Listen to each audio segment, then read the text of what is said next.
Oke, assalamualaikum warahmatullahi wabarakatuh.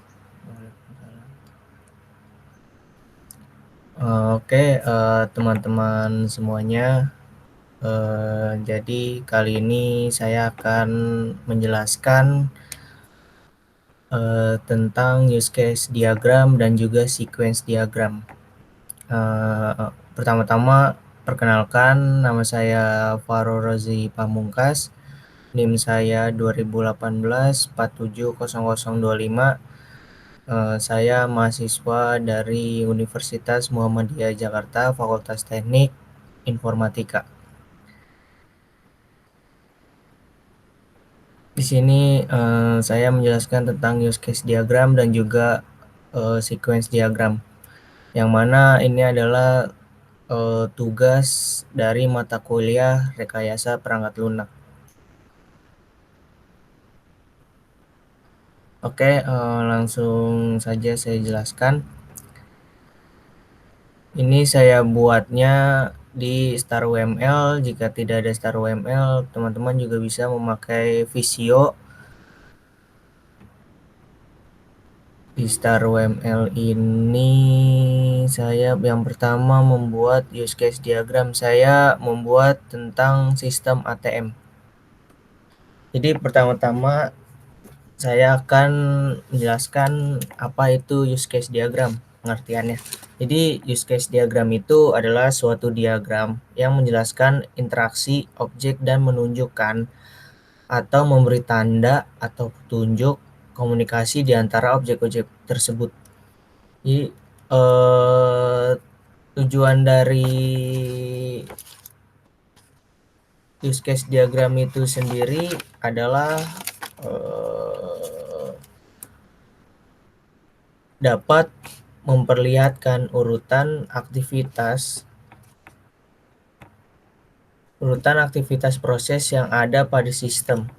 Yang kedua juga mempresentasikan interaksi pengguna terhadap sistem. Use case juga bekerja dengan cara mendeskripsikan tipe interaksi antara user sebuah sistem dengan sistemnya sendiri melalui sebuah cerita bagaimana sebuah sistem itu dapat dipakai. Oke, langsung saja di sini. Yang pertama, saya memakai 3 aktor, yaitu ada nasabah, ada teknisi, dan saya mengambil contoh itu di Bank BCA. Ya. Yang pertama di sini aktor nasabah. Nah, aktor nasabah ini bisa melakukan login. Nah, di use case login ini saya bagi menjadi 2, yaitu ada include untuk memverifikasi password atau PIN. Yang kedua itu ada extend atau error password. Maksudnya apa include extend ini? Jadi include ini jika nasabah ini ketika login dia memasukkan atau memverifikasi password atau PIN. Jika PIN itu benar, dia akan lanjut ke tahap selanjutnya. Dan extend ini jika PIN itu salah atau passwordnya itu salah, dia akan masuk balik lagi ke login. Seperti itu. Dan nasabah ini juga ketika sudah melakukan verifikasi password atau PIN, dia bisa memilih menu, yaitu bisa cek saldo atau ingin setor tunai, tarik tunai, atau bisa juga transaksi tanpa kartu, dan juga bisa transfer dana. Oke, ya yang kedua itu ada aktor di Bank BCA. Nah, ini maksudnya di Bank BCA itu jadi dia ini memonitor semua kegiatan yang nasabah dan teknisi lakukan. Jadi Bank BCA ini memonitoring cek saldo, setor tunai, tarik tunai, transaksi tanpa kartu, transfer dana, itu transfernya sesama Bank BCA atau transfer ke bank lain itu. Terus juga Bank BCA juga memonitoring sebuah teknisi melakukan maintenance atau melakukan perbaikan atau repair gitu. Seperti itu tugas dari Bank BCA ini.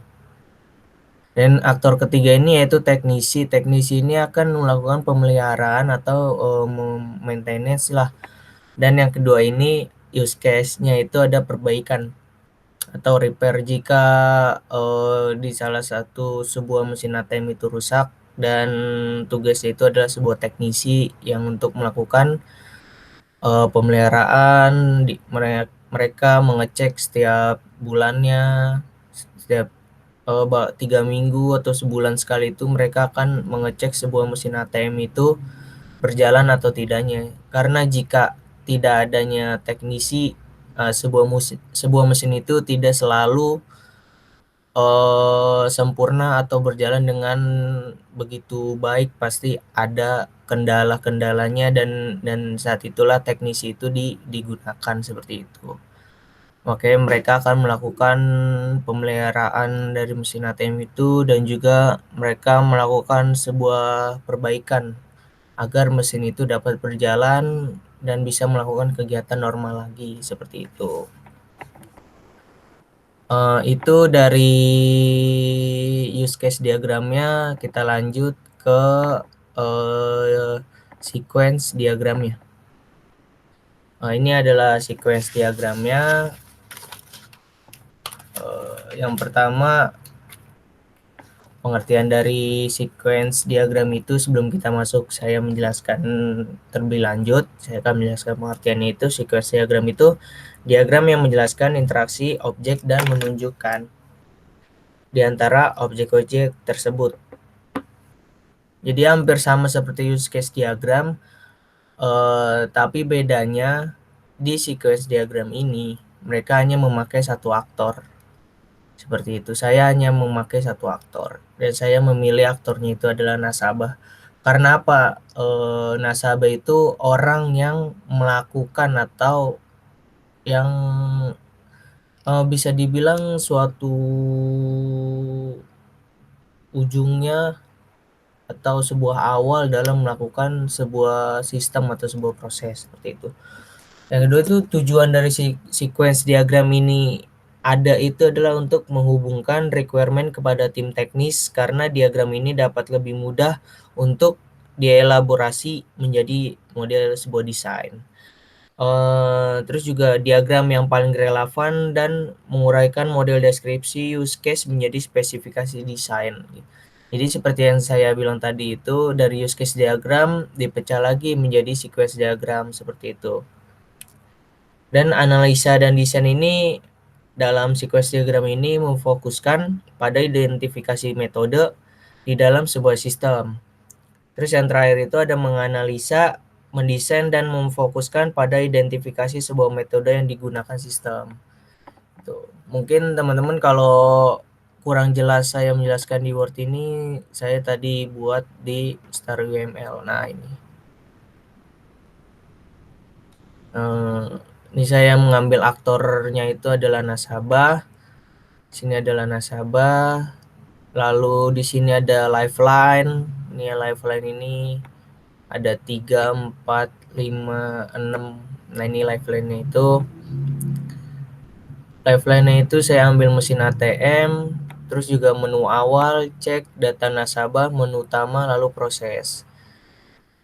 Ini yang ini itu apa? Yang itu adalah message. Jadi message itu bisa dibilang tuh panah untuk menunjukkan suatu proses itu awal mulai sampai berakhir itu yaitu message.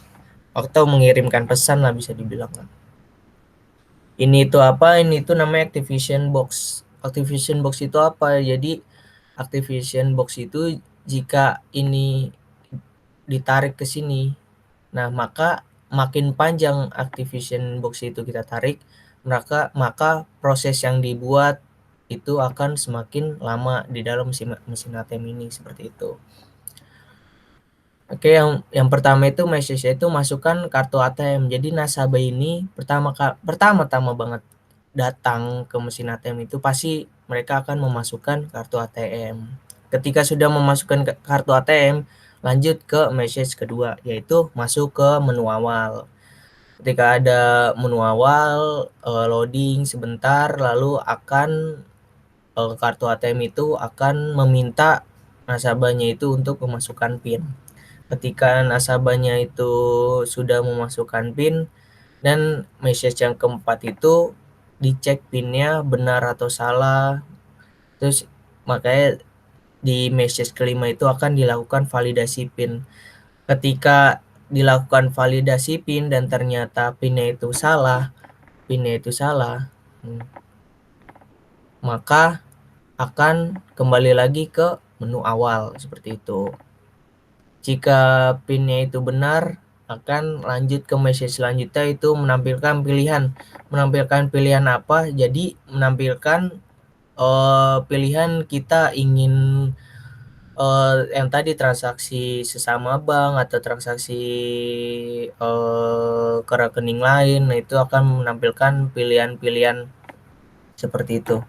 Nah, misalkan kita ingin mengambil uang. Nah, makanya akan lanjut ke message ke selanjutnya. Itu pilih uang yang ingin diambil. Jadi kan banyak tuh, ada pilihan uang yang ingin kita ambil tuh, ada 100, 2,5, 500, 1 juta, 1,5, dan sebagainya lah pokoknya. Itu jika pecahannya 100.000. Kalau pecahannya 50.000 itu pilihan uang yang ingin diambil itu adalah beda lagi. Misal kita akan mengambil uang 500.000.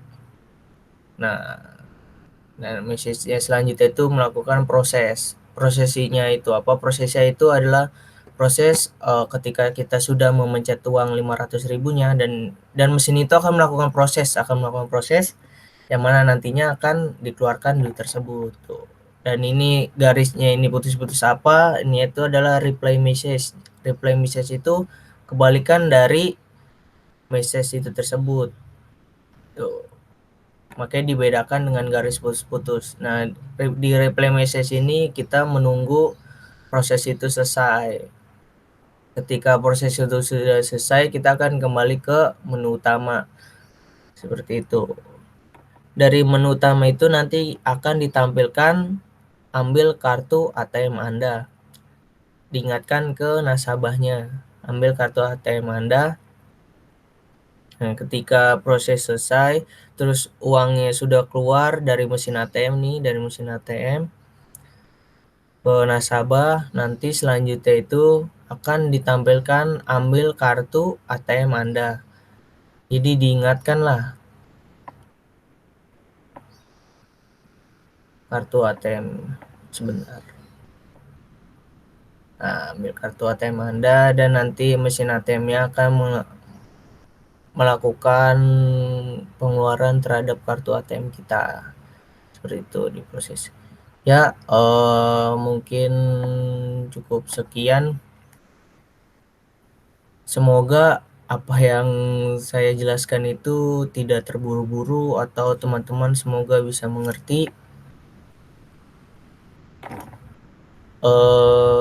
Mungkin ini bisa dibilang saya mengambil contoh sequence-nya itu yang tadi use case dan sequence-nya itu bisa dibilang sangat simpel. Kenapa sangat simpel? Karena saya ingin yang lain juga belajar, jadi kita sama-sama dari pemula. Kita belajar use case, sequence, nanti banyak-banyak diagram yang lainnya nanti kita akan lanjutkan. Tapi untuk sekarang hanya mencapai di sequence saja. Oke, saya mohon maaf bila ada kata-kata yang salah atau menyinggung perasaan kalian, karena kesempurnaan hanya milik Allah Subhanahu wa taala. Oke, kurang lebihnya mohon maaf.